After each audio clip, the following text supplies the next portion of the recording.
Biz sizinle artıq yeni bir bölümü olan kompüterin aparat təminatı bölməsində başlayırıq. Bu bölmədə ilk mövzumuz fərdi kompüterlərin növləridir. Deməli, gəlin birinci baxaq, kompüter nədir? Kompüter elektron qurğudur və kompüter iki hissədən ibarətdir. Kompüterin fiziki hissələri, biz buna kompüter aparat təminatı və yaxud da hardware deyirik. Aparat təminatı və yaxud da hardware və kompüterin proqram təminatı olan software. Kompüterdə istifadə olunan bütün proqramların cəmi bizdə adlanır nə? Kompüterin proqram təminatı və yaxud da software.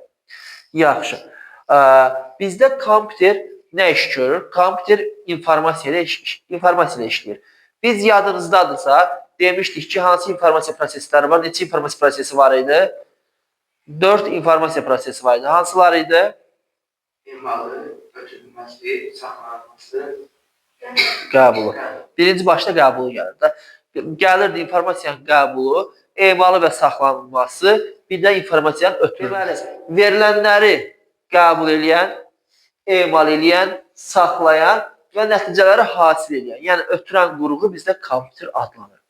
Kompüter informasiya üzərində, yəni ki, verilənlər üzərində müxtəlif əməliyyatlar yerinə yetirilir. 1. Hesab əməlləri toplamadır, çıxmadır, vurmadır, bölmədir.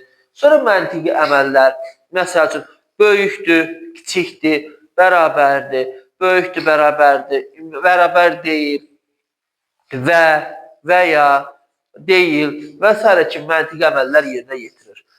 Yadda saxlama və axtarış bizdə verilənləri, yəni informasiyanı kompüter yadda saxlayır və yadda saxladığı informasiyaların içində bizə lazım olan, əgər hər hansı bir komanda verirsə, sürətli şəkildə axtarıb tapır. Bu da bizdə axtarışdır. Bəs kompüterləri günümüzdə populyar edən nədir? Yəni, kompüterlər günümüzdə istənilən bir sahədə kompütersiz təsəvvür etmək çətindir. Yəni, bütün sahələrdə istifadə olunur. Nədir bunun səbəbi? Bir neçə səbəb var. Birinci olaraq bizdə göstərilən funksiyaları sürətlə yerinə yetirilir. Yəni ki, hər hansı bir əməliyyat yerinə yetirirsə, çox sürətli işləyir də. Sadə bir misal deyək, məsələn, bizə böyük bir ədəd verilibdir.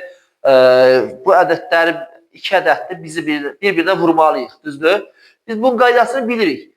Beynimizdə vuranmasaq da, dəftərdə biz bunu asanlıqla vuracaq. Amma, məsəl üçün, kompüter bunu daha tez yerinə yetirə bilər. Düzdürmü? Baxaq, dəqiq və etibarlı nəticələr hasil edir. Yəni ki, bizdə bir məsəl də var, biri çox savadlı, yaxşı hesablama qabiliyyəti falan olan adam haqqında deyirlər, elə bir başı kompüterdir. Niyə? Çünki kompüterlər çox dəqiq işləyir. Yəni ki, misal üçün, yenə deyirəm, bayaqki misalın üstünə qaydaq, böyük iki dənə ədədi bir-birinə vuran zaman bizdə dəqiq bir informasiya çıxardır ortaya, düzdürmü? Yəni, heç kimi şübhəsi yoxdur ki, bu kompüter səhvlik eləyə bilər. Çox böyük miqdarda verilənləri yaddaşda saxlayır. Belə deyək, bizdə adilə smartfonlarımızı götürək. Smartfonlar da kompüter kateqoriyasındadır. İndi baxacaq qabaqda. Smartfonları götürək. Yaddaşında bir xeyli informasiya var. Videolar var, dərsliklər var, şəkillər var, musiqilər var və s. və s. Düzdürmü? Çoxu böyük miqdar, hətta belə deyək, bizim smartfonlarda az ola bilər, fərdi kompüterlərdə daha çoxdur, serverlər, onlar da kompüter sinifinə aiddir, böyük kompüterlər və superkompüterlər və s. Qısası, böyük miqdarda informasiya ilə işləyə bilirlər. Müxtəlif tatbiq sahələrində universallığı təmin edir. Bayaqlar dedim ki, həyatımızın istənilən sahəsində kompüter var. Sadə misallar deyim, avtomobillərin artıq əksəriyyəti, yeni buraxılmış müasir avtomobillərin əksəriyyəti kompüterdən təchiz olunubdur. Təyyarələr kompüterdən işləyir. Tibb sahəsindəki avadanlıqlar müasir, məsələn, rentgen aparatı götürək, tomografiya aparatı götürək və s. Hamısı bizdə kompüterdən təchiz olunubdur. Nəqliyyatın idarə edilməsidir. Məsəl üçün, adi başqa sadə bir misal deyim ki, smartfonlarımız bizim kompüterdir. Siz həyatınızı hazırda smartfonsuz təsəvvür edə bilirsiniz? Yox. Əksəriyyətinizin içinə mən qarışıq həyatımıza tamamilə ələ keçiribdir. Yəni, bütün sahələrdə smartfon işlədirik. Hər yerdə smartfon yanımızda olur. Yəni, qısası, istənilən sahədə universallığı təmin edir. Çox məhsuldar və faydalı olur. Məhsuldarlığı nədir kompüterin? Kompüterin məhsuldarlığı qısa zamanda böyük miqdarda informasiyanı emal edə bilməsidir. Və biz də informasiyada işlədiyimizə görə informasiyanın qısa zamanda böyük miqdarda emalı bizim işimizdə çox yarayır. İstənilən sahədə işimizdə çox yarayır. Və buna görə də kompüterlər bizdə bu qədər çox yayılır. Bax, bu yuxarıda saydığım səbəblərə görə kompüterlər bizdə çox yayılır.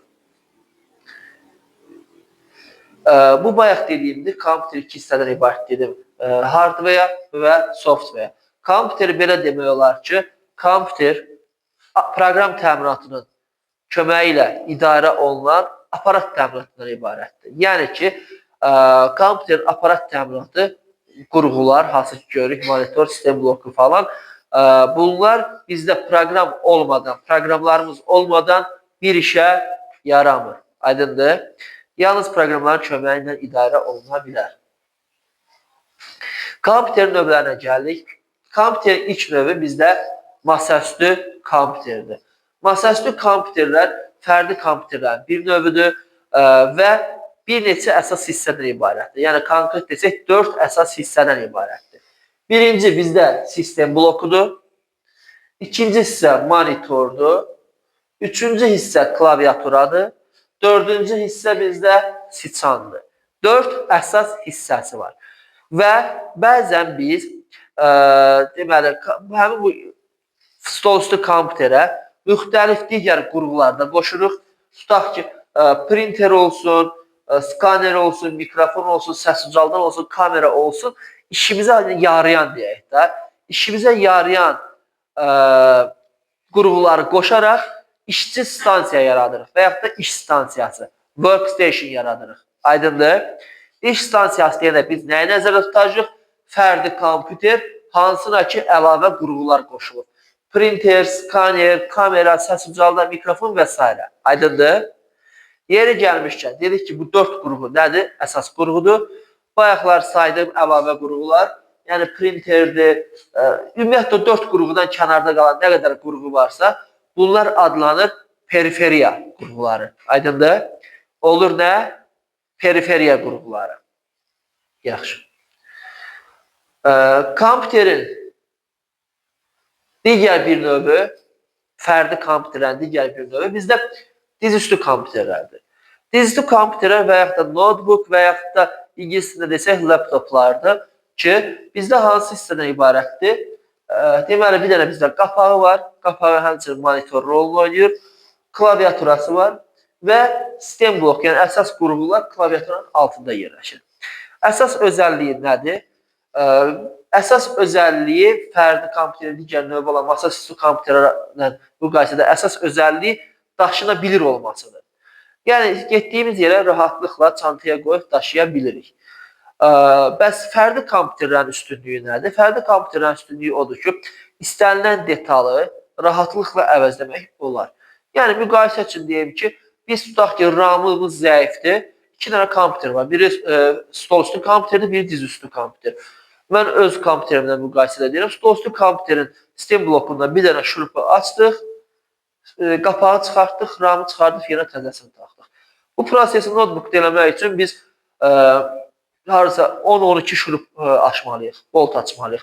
Və yaxud da monitor bizə ölçüsü xoşumuza gəlmir. Fərdi kompüterin digər növü olan stolüstü kompüterdə biz nə varıq? Sadəcə gedək təzə monitor alıb gətirib qoyuruq. Notebookda amma onu eləmək mümkün deyil. Çünki notebookun monitoru, ekranı gövdəsinə bitişikdir. Yəni, dəyişdirmək mümkün deyil. Bizdə bir qədər daşına bilirliyi artırmaq üçün sadələşdirilibdir. Portların, əlavə qurğular qoşmaq üçün portların sayı azaldılıbdır. Sıçandan ümumiyyətlə imtina olunubdur. Klaviatura gövdəyə, korpusa bitişdirilibdir. Sıçanın əvəzinə bizdə touchpad var. Qarşısında notebookun hissiyatlı panel olur. Toxunuşlu panel və yaxud ona touchpad deyirlər. Bəs biz əlavə qurğular, çoxlu əlavə qurğular qoşmaq istəsək nədən istifadə edirik? Gördüyümüz bu qurğudan. Buna deyirlər dock stansiya, docking station. Dock stansiyadan istifadə olunur. Dock stansiya kompüterə qoşulur, notebooka daha doğrusu qoşulur və görsək üstündə müxtəlif fərqli portlar var. Ayrı-ayrı qurğuları biz artıq dock stansiyaya qoşmuş oluruq. Bununla da biz notebooka da bir çox qurğunu qoşa bilərik. Yəni ki, notebooklar dediyim kimi mobilliyi artırmaq üçün portların sayı, ölçüləri kiçildilibdir. Ölçülər kiçildirir və ölçülər kiçildiyinə görə də artıq portlar qoymaq olmur. Ona görə də bizdə bu tip qurğulardan, dock station'dan istifadə edirlər. Gəldik daşına bilən kompüterlərin digər nümayəndəsi olan planşet kompüterlərə. Planşetlər bilirik ki, belə deyək, bir növ iri ölçülü smartfonlardır. Planşetlərin bizdə nəyi var? Bir dənə toxunuşlu ekranı var. Toxunuşlu ekran artıq digər kompüterlərlə müqayisədə bizdə klaviaturanı da əvəz eləyibdir. Ekrandan yazırıq da, smartfonda da, planşetdə də və sıçanı əvəz eləyibdir. Artıq biz ona belə deyək, toxunmaqla istədiyimiz əmrləri verə bilirik. Və bunun müxtəlif növləri var. Proyektoru olan planşetlərimiz var, klaviaturaya qoşula bilən planşetlərimiz var və özünün stilusu olan planşetlər var. Yer gəlmişkən, bu interaktiv lövhədə bizdə stilusun köməyi ilə idarə olunur. Şəkildə də fikir versəniz, oxşardır, düzdürmü? Stilusun köməyi ilə idarə olunan planşetlərimiz var. Digər bir fərdi kompüter növü bizdə ovuc içi kompüterlərdir. Ovuc içi kompüterlər bizdə artıq o qədər də populyar deyil. Çünki smartfonlar bazarı tam ələ keçirdi. Smartfonlar da artıq bizdə, dediyim ki, bayaq başlayanda demişdim, kompüter sayılır. Çünki kompüterin gördüyü demək olar ki, bütün işləri görür. Çoxlu miqdarda informasiya saxlayır. Biz ondan informasiyanı ötürə bilirik, mail qəbul edə bilirik və s. və s. və s. Aydındır? Kompüter sayılır. Biz ovuc içi kompüterlərə cip kompüteri və yaxud da pocket kompüter deyirdik. Daşına bilən daha kiçik ölçülü notebooklar kimi bir şey, şəkildə də var bir nümunəsi. Digəri də dedik ki, smartfon. Mən şəxsən görməmişəm. Mən görməmişəmsə, siz də yəqin görmürsünüz. Çünki telefonlardan sonra smartfonlar çıxdı. Smartfonlar da artıq bazar tam olaraq ələ keçirdi. Yəni ki, bu dəqiqə bir smartfondan kompüterlə eləyə biləcəyimiz əksər işləri biz smartfon vasitəsilə bir smartfondan eləyə bilirik. Oldu mu? Gəlin bir neçə suala cavab verək. İlk sualımız bizdə belədir ki, masaüstü kompüterin əsas hissəsinə, dəstinə aid deyil. Hansı?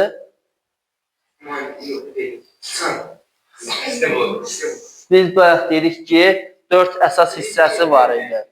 Bizdə hansı idi? Bir də sayaq. Sistem bloku idi, monitor idi, sıçan idi, klaviatura idi. Düzdür? Printer o siyahıda var idi mi? Yox. Əsas hissəsi 4 dənədir. İkinciyə baxaq. Planşet kompüterdə hansı əsas qurğunun olması vacib deyil? Bir qədər düşündürücü sualdır. Çünki fikirləşsən ki, belə deyək, bizdə skaner də olmaya bilər, printer də olmaya bilər, səs ucaldıcı da olmaya bilər, düzdürmü? Amma ya baxaq, onlar bizdə əsas qurğulardırmı? Bizə deyək ki, hansı əsas qurğunun olması vacib deyil? Hansının? Klaviatura. Əsas qurğular 4 idi da bizdə, düzdür? Bu 4 əsas qurğudan açarsınız, əsas qurğudur. Belə götürsək, planşetdə bizdə skanerin olması və yaxud da printerin olması da vacib deyil də, olmasa da olar. Amma digər klaviatura bizdə əsas qurğudur, onlar əsas qurğu deyil. Fərdi kompüter növlərindən hansı fərdi kompüter deyil? Aha, bizdə mini kompüter deyil. Dizüstü kompüterin imkanlarını genişləndirmək üçün nədən istifadə edirdik? Bayaq dedik. Aha, dock stansiyadan istifadə edirdik. Hansıda fərdi kompüterin imkanlarını genişləndirməsi daha asan həyata keçirilir? Masaüstü kompüter. Bayaqlar dedim, ki, masaüstü kompüterin imkanlarını genişləndirmək, yəni nəsə əlavə eləmək, hansısa qurğu qoşmaq bizdə daha asan başa gəlir. Çünki biz tutaq ki, notebooka hansısa əlavə qurğular qoşmaq üçün dock stansiyadan istifadə edəcəyik, düzdürmü? Amma masaüstü kompüterin özün əlavə qurğular qoşmaq imkanı daha çoxdur. Biz ona əlavə qurğular, printer, skaner, kamera, səs ucaldıcı qoşaraq onu iş stansiyasına, workstation'a çevirə bilirik. Uyğunluğu müəyyən edir. Burada düzdür, ovuc üstü yazılır, ovuc içi. Masaüstü kompüter bizdə deməli monitoru var. Sonra printer, skaner var. Bunlar olmasa olar. Bunlar birbaşa, yəni yer gəlsə o bir sərdə qoşmaq olur. Dizüstü kompüter bizdə dock stansiyası olur. Düzdürmü? Ovuc içi kompüter ovuc üstü yazılır. Bizdə belə deyək, stilus qələmlə də istifadə oluna bilir. Kompüterin məntiqi quruluşu. Asan yadda qalan və qısa bir dərsdir. Baxırıq. Kompüterin məntiqi quruluşunun əsasını, yəni əsas ideyasını bizdə 1945-ci ildə informatika elminin banilərindən biri olan John von Neumann vermişdir. O deyir ki, kompüter bizdə bir neçə əsas qurğudan ibarət olmalıdır. Hansılardır? İnformasiyanı daxil etmək üçün giriş qurğularından, informasiyanı emal etmək üçün emal qurğusundan, saxlamaq üçün yaddaş qurğusundan, xaric etmək üçün çıxış qurğusundan və bütün bunların işini idarə etmək üçün mərkəzi idarəetmə qurğusundan ibarət olmalıdır kompüterlərimiz. Belə bir sxem veribdir. Giriş qurğusundan informasiya daxil edilir. Mərkəzi prosesorda hesab məntiq qurğusu vasitəsilə emal olunur və yaddaş qurğusu vasitəsilə saxlanılır. Yadınızdadır, biz demişdik ki, informasiya proseslərindən informasiyanın emalı və saxlanılması paralel baş verən prosesidir. Burada da görürsünüz, bir blokun içində təsvir olunmuşdur. Yaddaş qurğusunda saxlanılır və çıxış qurğusundan xaric olunur. Və idarəetmə qurğusu bu işlərin, yəni informasiyanın qəbul olunub, məntiq qurğusunda emal olunub, saxlanması və sonra da xaric olunmasını hamısına nəzarət edir. Aydındır? Bu sxemə von Neumann prinsipi deyirlər. Yəni ki, hadisə 45-ci ildə baş versə də, yəni 45-ci ildə bu fikri von Neumann irəli sürsə də, üstündən 80 il keçməsinə baxmayaraq, günümüzdə belə aktivdir. Yəni ki, von Neumann bu fikri 45-ci ildə irəli sürəndə kompüterlər yox idi.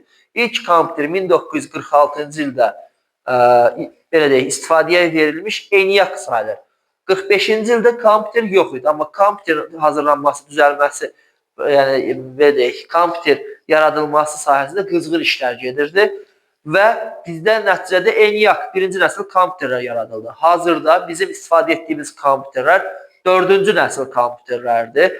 Üstündən 80 il keçməsinə və bizdə bir neçə nəsil kompüter dəyişməsinə baxmayaraq, bu prinsiplər bizdə günümüzdə də davam eləyir. Bizim müasir kompüterlərdə informasiyanı daxil etmək üçün, orada plakatda var, giriş qurğularından, çıxış qurğularından, əlavə olaraq informasiyanı emal edən prosesordan, yaddaş qurğularından və onları idarə etmə sistemindən ibarətdir.